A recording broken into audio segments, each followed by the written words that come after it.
जम्मू कश्मीर के पुलवामा में आज सुरक्षा बलों ने 2 आतंकियों को मार गिराया।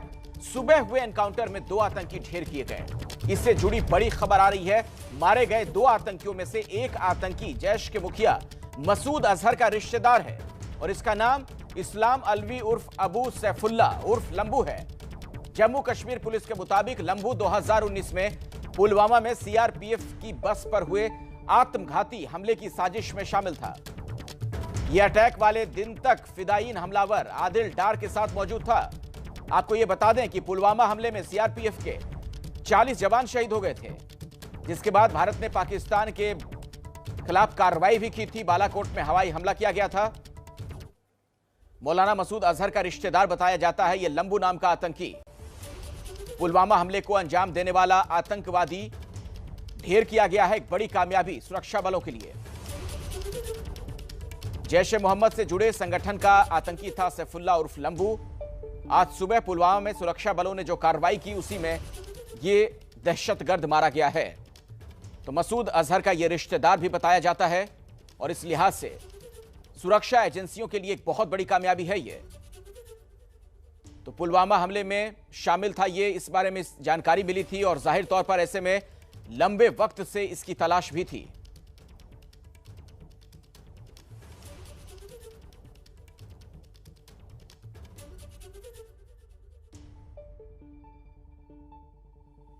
लंबू जो है, जिसको अदनान भी बोलते हैं, सैफुल्ला बोलते हैं, जो काफ़ी समय से एक्टिव रहा है, बहुत सारे इंसिडेंट में इन्वॉल्व रहा है। मैं इसका हिस्ट्री बताना चाहूँगा कि जनवरी 2017 में यह सकरगा सेक्टर से कश्मीर वैली में इन्फिल्ट्रेट किया था और तब से यह साउथ कश्मीर में काफ़ी एक्टिव रहा है। बहुत सारे इंसिडेंट में इन्वॉल्व रहा है। अभी तक इसके खिलाफ 14 एफआईआर केस दर्ज है। और सबसे बड़ा अटैक जो पुलवामा का अटैक है 14 फरवरी 2019 में हुआ था, ये उसमें से एक एक्यूज है, मेन एक्यूज बेसिकली है। पुलवामा अटैक में टोटल 19 एक्यूज है, जिसमें से 7 टेररिस्ट अभी तक मारे जा चुके हैं। सैफुल्ला, अदनान या छोटू जो लंबू जो है आज मारा गया है, वो 7वां टेररिस्ट है। इसके अलावा 7 टेररिस्ट को हम लोग अरेस्ट किए हैं और 5 टेररिस्ट अभी भी एब्सकॉन्ड किया हुआ है, जिसको या तो इनकाउंटर में हम लोग न्यूट्रलाइज करेंगे या अरेस्ट कर लेंगे।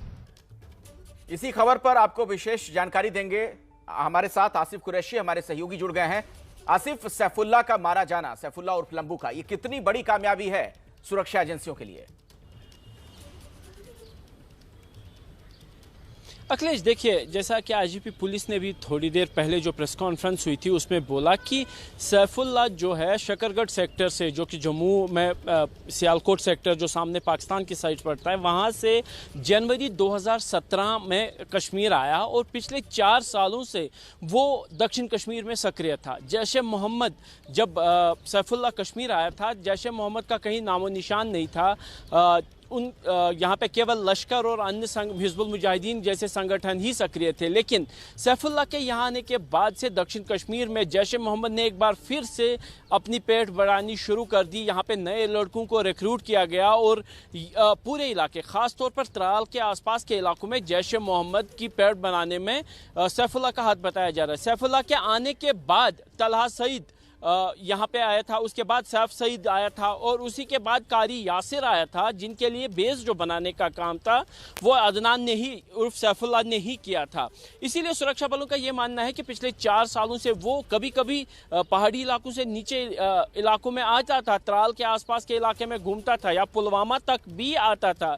लेकिन ज़्यादातर जो उसका ऑपरेटिंग बेस था वो दाचीगाम नेशनल पार्क के आसपास के ऊपरी जंगलों का इलाका ही था, जिनमें त्राल के ऊपरी इलाके भी पड़ते हैं और यहाँ से उसकी मूवमेंट काफ़ी ज़्यादा आसानी से 4 डिस्ट्रिक्ट्स में होती थी, जिनमें श्रीनगर, गांदरबल, अनंतनाग और पुलवामा 4 डिस्ट्रिक्ट हैं। इनमें वो आसानी से घूमता था और सुरक्षा बलों की प्रेजेंस के भी कम होती है यहाँ पे। इसीलिए 4 सालों तक लगातार एक विदेशी मिलिटेंट कश्मीर में ऑपरेट कर पाया। लेकिन जिस तरीके की रणनीति सुरक्षा बलों ने अब ये अपनाकर इसको मार गिराया, उसका खुलासा लेफ्टिनेंट जनरल डीपी पांडे ने किया। उन्होंने कहा कि ऑपरेशन 3 दिन पहले शुरू किया गया था, यानी 27 तारीख को सुरक्षा बलों ने ऊपरी जंगल पे जाने की चढ़ाई शुरू कर दी और खराब मौसम, क्योंकि 27 से काफी ज्यादा बारिशें हो रही थी, काफी ज्यादा क्लाउड बर्स्ट हो रहे थे, उसके बावजूद भी दूर का यानी लंबा रास्ता पकड़ के जो सुरक्षा बल उस जगह तक पहुंचे जहां पे अदनान छुपा हुआ था और उनको घेरे में जब ले लिया गया तो ऑपरेशन केवल 2 मिनट तक चला। उनका कहना था कि 2 मिनट के ऑपरेशन के बाद 2 मिलिटेंटों को मार गिराया गया, लेकिन वहां तक पहुंचने में सुरक्षा बलों को 3 दिन लगे। ये एक बड़ी बात है और उसका मारा जाना कितनी बड़ी बात है कि पुलवामा हमले में शामिल 19 मिलिटेंट में से अब 7 मिलिटेंट मारे जा बहुत बड़ी कामयाबी है सुरक्षा बलों के लिए भी। बहुत बहुत शुक्रिया आसिफ कुरैशी इस जानकारी के लिए आपका। और अब अगली खबर का रुख कर लेते हैं। खराब मौसम के बीच हिमाचल प्रदेश में लाहौल स्पीति में रेस्क्यू ऑपरेशन जारी है। बाढ़ में फंसे लोगों को रस्सी के सहारे निकाला जा रहा है। खराब मौसम की वजह से आज भी हेलीकॉप्टर से रेस्क्यू नहीं हो सका, जिसके बाद रस्सियों के सहारे रेस्क्यू शुरू किया गया। रेस्क्यू किए गए लोगों को कुल्लू मनाली भेजा जा रहा है। उधर एबीपी न्यूज से फोन पर बातचीत में लाहौल स्पीति के डीसी नीरज कुमार ने कहा कि आज शाम तक ज्यादातर लोगों को सुरक्षित निकाल लिया जाएगा।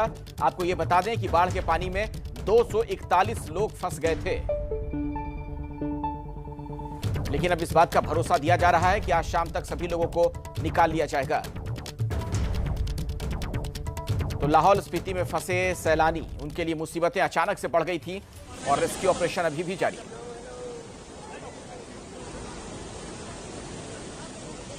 और 241 सैलानी जो फंसे हुए हैं वहां पर, उनके नामों की फहरिस्त भी इस वक्त आप एबीपी न्यूज पर देख सकते हैं।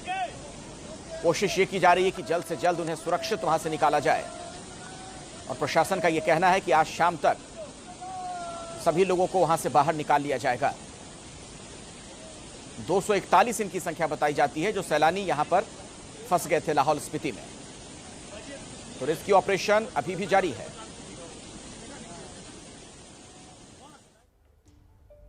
और देखिए हिंदुस्तान पर कुदरत की मार कैसे पड़ रही है। क्योंकि मॉनसून में कुदरत ने कुछ इस कदर तांडव मचाया है कि ऐसा लग रहा है विकास की अंधी दौड़ में हमने कुदरत का जितना दोहन किया अब वो उसे सूद समेत लौटा रहा है।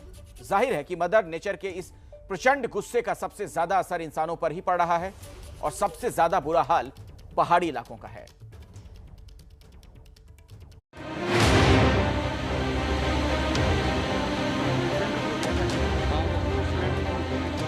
नीचे खौलता उफनता पानी और ऊपर एक सीढ़ी के सहारे जिंदगी। यहाँ एक चूक का मतलब सीधे मौत से सामना है।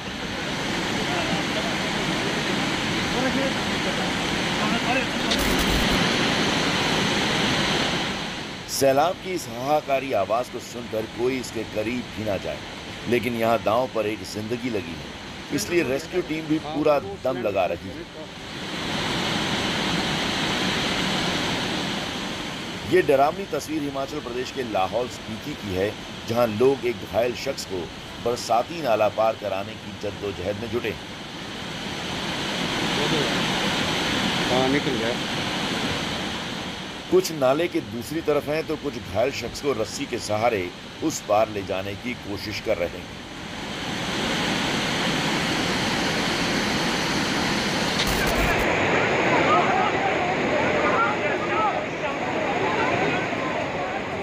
यहाँ जिंदगी की डोर को दर्जन भर से ज्यादा लोगों ने थाम रखा है, लेकिन तभी घायल शख्स को पार करा रहे 3-4 लोगों का बैलेंस बिगड़ता है और एक एक करके सब पानी में गिरने लगते हैं।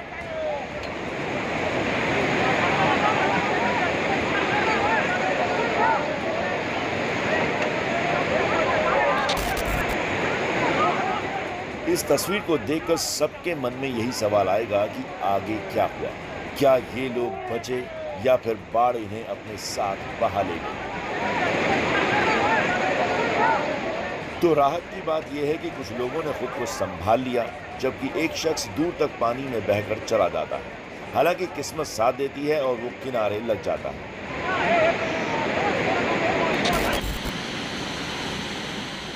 लोगों ने जैसे तैसे मिलकर घायल शख्स को एक बरसाती नाला तो पार करा दिया, लेकिन दूसरी मुसीबत उनका इंतजार कर रही थी। वो सिलेंडर खोल दिया ना। ये तस्वीर एक दूसरे नाले की है, जिसे पार करने के लिए रेस्क्यू टीम को सीढ़ी की मदद से अस्थायी पुल बनाना पड़ा। नाले के दोनों छोर की दूरी लगभग 20 फीट है, लेकिन रेस्क्यू टीम को ये दूरी इंच दर इंच तय करनी पड़ी। देखिए, ये घायल शख्स जिस स्ट्रेचर पर लेटा है, उस स्ट्रेचर को कैसे धीरे धीरे खिसकाया जा रहा है। इस रेस्क्यू को जब अंजाम दिया जा रहा था तब दोनों छोर पर खड़े लोगों की धड़कनें अटकी हुई थी। डर सता रहा था कि कोई अनहोनी ना हो जाए, लेकिन आखिर में जिंदगी ये जंग जीत गई। घायल शख्स जैसे ही दूसरे छोर पर पहुंचा, वहां खड़ा एक दूसरा शख्स ऑक्सीजन का पोर्टेबल सिलेंडर लेकर उसी सीढ़ी से होता हुआ आगे बढ़ा। अच्छी बात यह थी कि दूसरे छोर पर फायर ब्रिगेड और मेडिकल टीम वहां पहले से मरीज का इंतजार कर रही थी। लाहौल स्पीति में 3 दिन पहले बादल फटा था, जिसमें 9 लोगों की जान चली गई थी। लगातार हो रही बारिश के चलते भी इलाके में तमाम नदी नाले उफान पर हैं। पुल पुलिया सब बाढ़ की बलि चढ़ चुके हैं और रास्तों पर अब सिर्फ सैलाब का कब्जा है।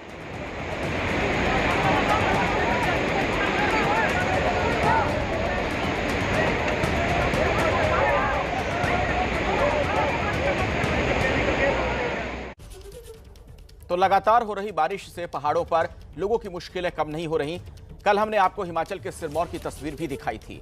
लैंडस्लाइड की वजह से पहाड़ पर बनी सड़क का एक बड़ा हिस्सा टूट गया था। इस लैंडस्लाइड के बाद इतना मलबा जमा हो गया कि चारों तरफ मिट्टी और टूटे चट्टान दिखाई दे रहे हैं। राहत टीम अब भी उन मलबों को समेटने का प्रयास कर रही है। ये तस्वीरें आप देख सकते हैं कि जब लैंडस्लाइड हुआ उस दौरान क्या हुआ था और अब मलबा हटाया जा रहा है। कोशिशें लगातार जारी हैं।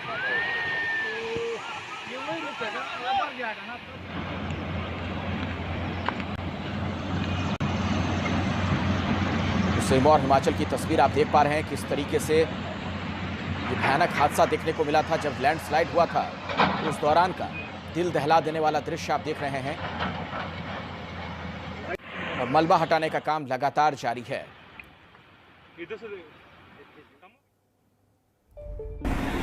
जो ट्रैफिक है और जो जिस तरीके से रोड जो बाधित हुआ है, तो कम से कम उसमें जो है नेशनल हाईवे ने ही कहा कि 4 दिन उसमें रेस्टोरेशन के लगेंगे। तो उसी को ध्यान में रखते हुए जो है जो सारा ट्रैफिक है हमने फोटा से जोंग से होते हुए पोंटा को डाइवर्ट किया हुआ है।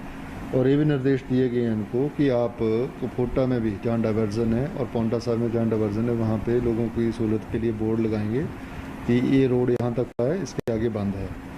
और जहाँ पे बाधित हुआ है वहाँ भी 200 मीटर के आसपास हमने कहा था कि उसमें जो इनको निर्देश दिए गए कि अब एक बैरिकेडिंग करो प्रॉपरली, ताकि उसके आगे गाड़ी ना जा सके, क्योंकि वहाँ पे धुंध पड़ती है और रात का इसमें भी कोई गलती से ना जाए और किस तरीके का कोई नुकसान ना हो, उसको ध्यान में रखते हुए उनको निर्देश दे दिए गए।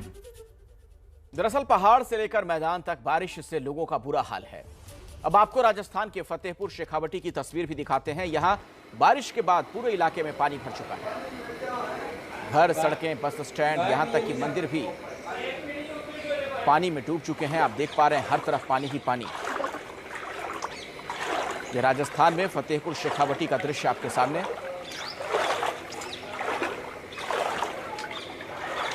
और जल जमाव बहुत ज्यादा है, लोगों के घर बार भी जलमग्न दिख रहे हैं। पूरा शहर पानी में डूबा हुआ है।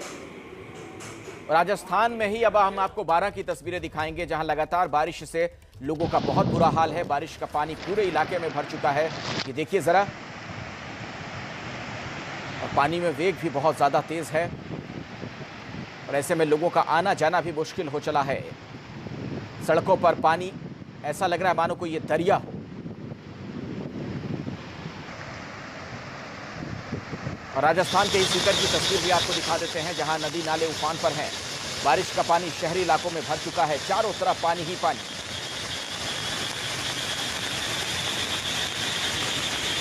खेत खलिहान, लोगों के घर बार सब डूब चुके हैं। दफ्तर में पानी घुसने से अधिकारी परेशान हो गए। ये देख रहे हैं आप जिलाधिकारी का ये दफ्तर, कई अधिकारियों की गाड़ी वहां पानी में फंस गई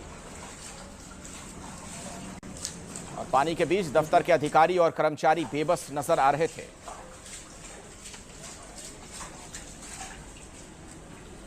दिल्ली से सटे नोएडा के डीएम ऑफिस का यह दृश्य आप देख पा रहे हैं।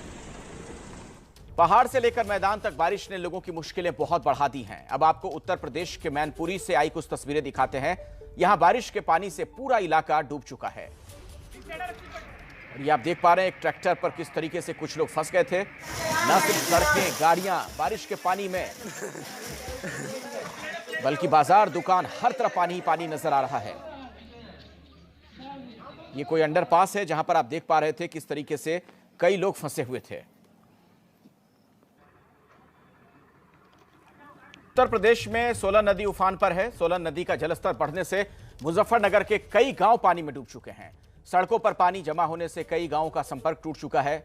ये आप देख सकते हैं इन तस्वीरों के जरिए किस तरीके के हालात बने हुए हैं।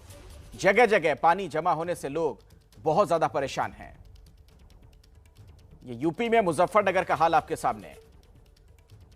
जल भराव की वजह से लोगों के घर बार में, खेत खलिहान में हर जगह पानी ही पानी नजर आ रहा है।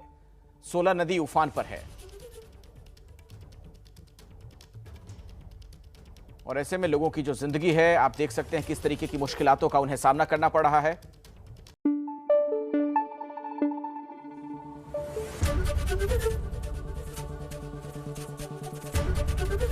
एबीपी न्यूज आपको रखे आगे।